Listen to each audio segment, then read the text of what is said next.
ऐसे लगता है कि परवाज़ मरने लगी है। ऐसे लगता है कि परवाज़ मरने लगी है। ख्याल तो जिंदा है मगर आवाज़ मरने लगी है। ख्याल तो जिंदा है मगर आवाज़ मरने लगी है।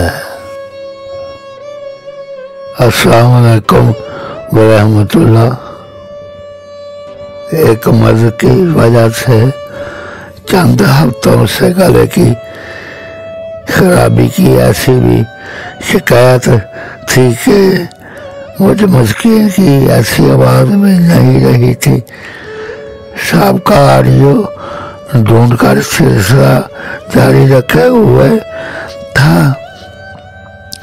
आज कुछ कहने के काबिल हुआ हूँ तो सोचा कि अब आपसे दुआ की दरख्वास्त करूँ कि मालिक मुझे शिफाए कामला जलाता फरमाए।